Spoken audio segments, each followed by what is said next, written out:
Bejatnya ex-politikus PAN dan DPRD 5 periode. Perkosa anak kandung. PAN minta polisi hukum berat bekas kadernya yang perkosa anak kandung. Tirto.id. Bejatnya ex-politikus PAN dan DPRD 5 periode perkosa anak kandung.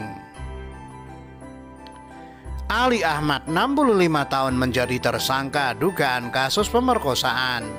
Korbannya adalah putri kandungnya sendiri berusia 17 tahun. Peristiwa yang menimpa korban terjadi pada 18 Januari lalu. Antara ibu korban dan Ali sudah bercerai. Pertemuan dengan korban disebut terjadi setelah lama tidak bersua.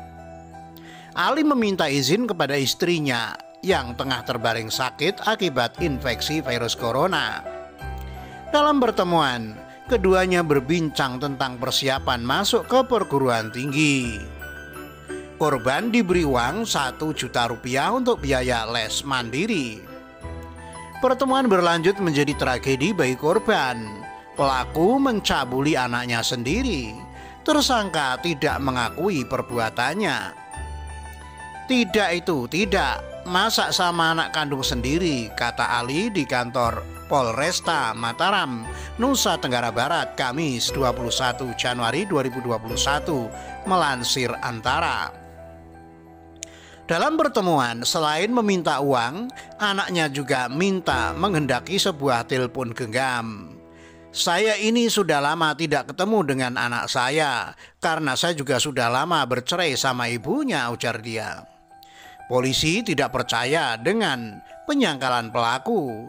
Setelah memeriksa korban, hasil visum membuktikan terjadi kekerasan seksual. Kepala Kepolisian Kota Mataram, Kombes Heri Wahyudi menyebut, Ali dijerat dengan pasal 82 ayat 2 Perpu 1 garing 2016 junto pasal 76E Undang-Undang 23 2002 tentang perlindungan anak.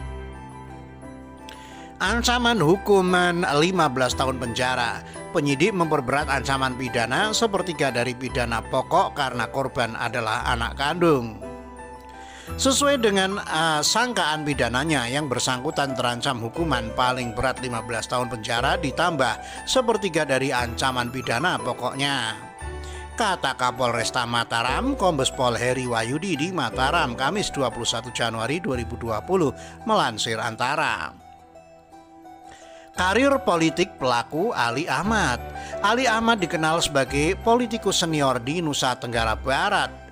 Ia telah seperempat abad menjadi anggota legislatif level provinsi di DPRD NTB sejak 1995 hingga 2019. Selama 5 periode, ia berkarir sebagai politikus Partai Amanat Nasional. Karir politiknya berubah haluan sejak Kongres 5 PAN 2020. Saat itu, perkubuan meruncing antara Zulkifli Hasan, Ketua Umum PAN petahana yang maju lagi, dengan Amin Rais yang mengusung calon ketum sendiri. Ali bergabung dengan Amin. Ujungnya Ali diberhentikan karena membela lawan Zulkifli Hasan yang kini terpilih lagi sebagai Ketua Umum. Setelah terpental dari PAN, Ali disebut bakal memimpin partai baru besutan Amin Rais di wilayah NTB. Ali dikenal sebagai pelopor Partai Umat yang baru diumumkan oleh Amin tahun lalu. Ketua DPW PAN Nusa Tenggara Barat, Muazzim Akbar, mengatakan sudah memecat Ali Ahmad sebelum kasus pemerkosaan muncul karena ia dinilai merusak citra dan nama baik PAN. Jadi informasi yang kami terima, AA ini dipersiapkan menjadi Ketua DPW Partai Umat NTB. Oleh karena itu, kalau dikaitkan dengan PAN, AA sudah tidak ada lagi hubungannya dengan PAN, kata Muazzim kepada reporter Tirto, Kamis 21 Januari 2021. Wakil Sekretaris Jenderal DPP PAN, Sony Sumarsono, menguatkan pernyataan pengurus PAN NTB bahwa Ali Ahmad sudah dipecat lama. Betul, Ali Ahmad, tapi jangan dikaitkan dengan PAN lagi karena bukan kader PAN lagi. Sudah lama dipecat, kata Sony kepada Tirto kemarin. Korban harus didampingi. Kepolisian dan lembaga terkait di NTB didesak untuk mendampingi korban kekerasan seksual Ali Ahmad. Komisioner Komnas Perempuan Siti Aminat meminta agar pemulihan korban diutamakan setelah polisi menahan tersangka. Yang utama memastikan korban aman terlebih dahulu mengingat ibunya sedang isolasi karena COVID-19. Salah satunya dengan penahanan tersangka, kata Komisioner Komnas Perempuan Siti Aminah Kamis 21 Januari. Bentuk pemulihan dari sisi psikologi dan bantuan hukum menghadapi proses pemeriksaan. Komnas Perempuan akan terus memantau kasus insest agar korban memperoleh keadilan dan pemenuhan hak pemulihan. Kami mendesak jaksa menuntut seberat mungkin dalam rangka memberikan efek jera, kata Siti. Menanggapi desakan tersebut, Dinas Pemberdayaan Perempuan dan Perlindungan Anak DP3A Kota Mataram bersiap mendampingi korban.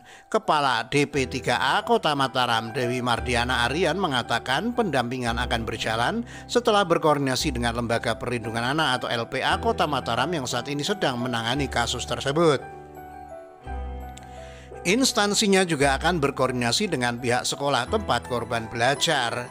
Selain itu perlu dilakukan pendampingan dari psikolog untuk memotivasi dan menguatkan anak agar bisa kembali ke kehidupan normal meskipun berat. Jangan sampai anak ini down, ungkap Dewi mengutip Antara. Sementara itu dilansir dari jawapos.com, PAN minta polisi hukum berat bekas kadernya yang perkosa anak kandung. Sekretaris Jenderal atau Sekjen PAN Edi Suparno meminta aparat hukum memberikan hukuman seberat-beratnya pada bekas kader PAN NTB Ali Ahmad yang mencabuli putrinya sendiri ketika istrinya sedang menderita COVID-19. Kami mengetuk nurani aparat penegak hukum untuk memberikan hukuman yang seberat-beratnya kepada pelaku, ujar Edi kepada wartawan Jumat 22 Januari. Edi Suparno juga menegaskan bahwa Ali Ahmad sudah dipecat secara tidak hormat dari partai berlogo Matahari ini. PAN mengutuk keras tindakan bejat dan amoral dari Ali Ahmad. Kami tegaskan bahwa Ali Ahmad dipecat secara tidak hormat dari partai, katanya. Edi Suparno menjelaskan bahwa PAN tidak akan menoleransi perilaku kadernya yang berbuat amoral serta melanggar hukum dan norma kesusilaan. Tidak ada tempat di PAN untuk perilaku bejat dan amoral seperti yang dilakukan Ali Ahmad, tegas Wakil Ketua Komisi 7 DPR RI ini. Sebelumnya, Polres Mataram menetapkan Ali Ahmad sebagai tersangka dugaan perbuatan asusila terhadap anak kandungnya. Ali Ahmad saat ini ditahan di Polres Mataram. Kasat Reskrim Polresta Mataram Kompol KD Adi Budi Astawa menjelaskan dari hasil gelar perkara perbuatan yang juga dilakukan Ali Ahmad telah memenuhi unsur pasal 82 ayat 2 Perpu 1 2016 junto pasal 76E Undang-Undang Nomor 35 2014 tentang perubahan atas Undang-Undang Nomor 23/2002 tentang perlindungan anak.